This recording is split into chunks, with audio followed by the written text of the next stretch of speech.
En lo que consideramos el origen de la historia de la filosofía de Occidente, encontramos unos filósofos muy interesados con los elementos de la naturaleza. Se trata de los filósofos presocráticos y en este vídeo concretamente vamos a ver algunos de los monistas. ¿Que por qué monistas? Pues porque creen que hay un único elemento de la naturaleza que lo ordena todo. Hoy veremos las teorías sobre el agua, el aire, los números, el fuego y el apeirón. Antes de entrar en materia, quería presentar brevemente el famoso paso del mito al logos. Es una obviedad decirlo, pero el paso del mito al logos no es algo que se da de la noche a la mañana, sino que se da en el transcurso de muchos siglos, y es más, el mito realmente nunca desaparece. ¿Pero qué es el mito? Es la palabra, el lenguaje, es el elemento cohesionador de la cultura griega, y ya se trata de una abstracción que ayuda a los humanos a pensar sobre su propia condición y sobre el origen del mundo. Entre las grandes obras que conocemos de este periodo se encuentra la Odisea, la Ilíada y los Trabajos y los Días. Por ejemplo, en la Teogonía de Hesíodo ya vemos un primer intento de sistematizar lo que es el mundo, de explicar qué es la justicia, de dónde viene el cosmos y todas estas cosas. La cuestión es que a lo largo de los siglos va cambiando un poco esta cosmovisión o va entrando una nueva forma de entender el mundo, que es a partir de las cosas que vemos, de la realidad en sí misma, de la naturaleza. Se dan cuenta de las limitaciones como humanos y de la dificultad de llegar nunca a una verdad absoluta. También influyó la llegada de saberes de Oriente, como es el caso de la geometría de Egipto, la astronomía babilónica o el conocimiento matemático. Bien, hemos dicho que los monistas se caracterizan por tener un único elemento como elemento principal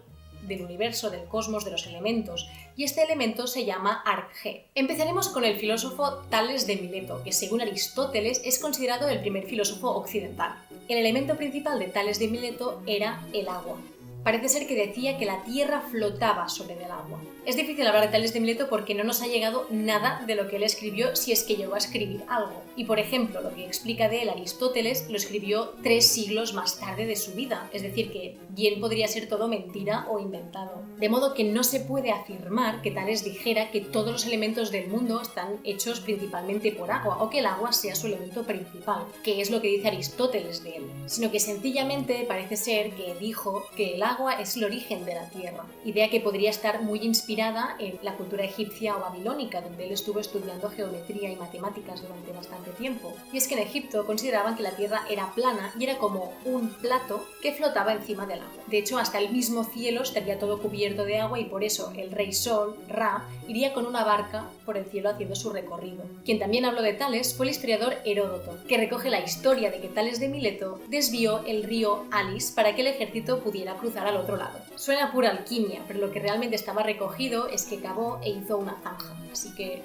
nada de magia. Hay otras anécdotas divertidas que vinculan a Tales de Mileto con el agua, y es que en el Teeteto de Platón se comenta que mientras Tales observaba con mucho detenimiento a las estrellas, se cayó dentro de un pozo, y decía, ávido por observar las cosas del cielo, le pasaban desapercibidas las que estaban detrás de él y delante de sus pies. Pasamos a comentar ahora a Anaxímenes, un discípulo de Tales de Mileto, cuyo elemento principal era el aire, y explica que a partir de este aire se generaban el resto de elementos, a través de procesos mecánicos como la condensación o la rarefacción.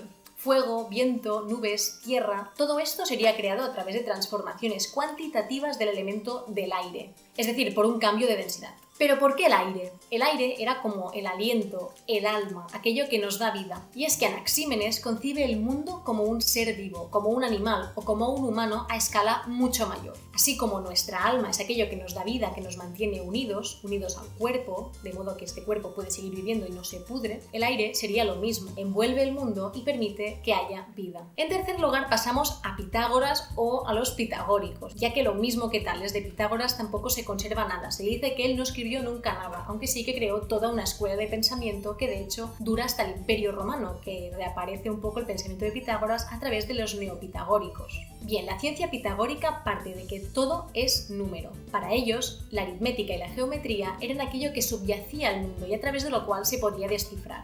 Y todo este trabajo sobre los números también les llevó a enfocarse a la música y a las armonías de la música. A los pitagóricos también se los considera unos grandes astrónomos, y es que se dice que fueron los primeros en darse cuenta de que la Tierra era esférica y no plana. Según su teoría, las órbitas planetarias reproducían la música celestial que hacen los planetas con su movimiento. También se atribuye a Pitágoras la teoría de la transmigración de las almas, según la cual cuando una persona muere, su cuerpo desaparece o se desintegra, pero su alma se reencarna en otro. De esta teoría se hacía un poco de mofa Genófanes, que en un texto decía: «Deja de pegar a este perro, que es el alma de un amigo mío, que lo sé por la voz». Y en cuarto lugar entramos con Heráclito, un presocrático que hay mucha gente que no le gusta considerarlo monista, ya que aunque sí que hable del fuego, este no es el elemento principal de su teoría y realmente sus textos son bastante más complejos, como para interpretar que solo le interesa el tema del fuego o la arge. Aún así, el fuego es un elemento como muy chulo como para no tenerlo en esta sección, y además hay un fragmento concreto de Heráclito que me recuerda 100% a la teoría de la alquimia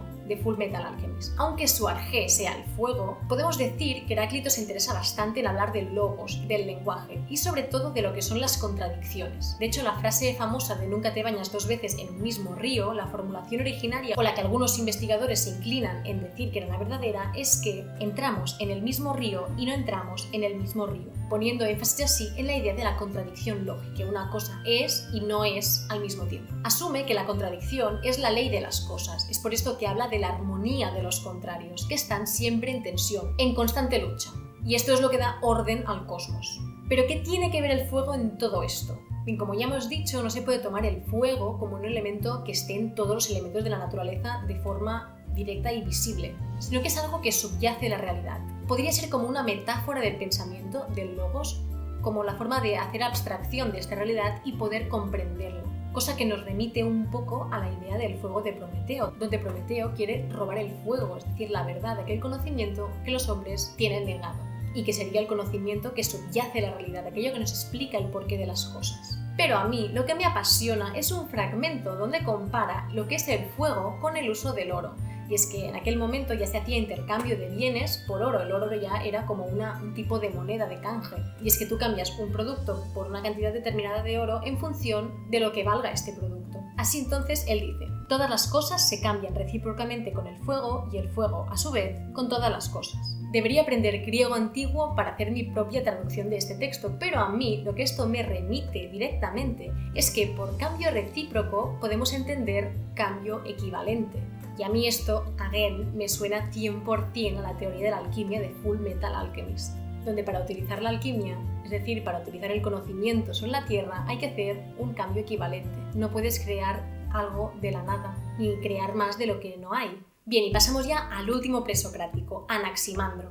Lo he dejado para el final porque su elemento principal no es ningún elemento de la naturaleza, ni ningún elemento que no sea común, sino que él habla del apeiron, que es aquello que no se puede limitar, que es infinito. Anaximandro dice que definir es limitar, y que de aquello limitado, de aquello que ya está determinado, no pueden salir cosas distintas. Es decir, que del viento no se puede explicar que salga el agua o el fuego. Es por eso que se remite a un elemento que sea anterior a los elementos que ya conocemos, y que los contiene todos en su infinitud. Es un poco como la idea de un dios, pero sin que haya un dios. Y es que de este indefinido puede salir todo. ¿Pero cómo sale todo de lo indefinido? Pues sale a través de los contrarios. Sale tanto el frío como el calor, la humedad como lo seco. Y entre ellos, como Heráclito, hay una constante pugna. Pero no es que estén en tensión continua y ya está, sino que hay momentos en el que el frío pues, está por encima del calor, como en invierno, o que el calor está por encima del frío, como en el verano.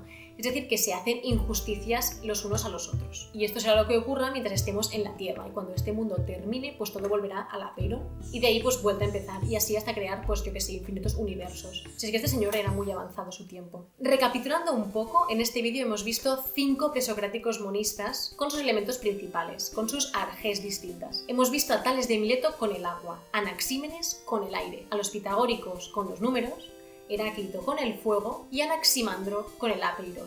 Pues eso, que muchas gracias por ver este vídeo y ya sabes que en la descripción te dejo pues la información para que tú puedas ir a leer estas fuentes o ver vídeos de gente que ya ha hablado de ellos con anterioridad, porque hay mucha gente que los ha trabajado muy bien antes que este vídeo, que es solo una mera introducción. Y nada, que nos vemos muy pronto. Me saying goodbye. What a shit.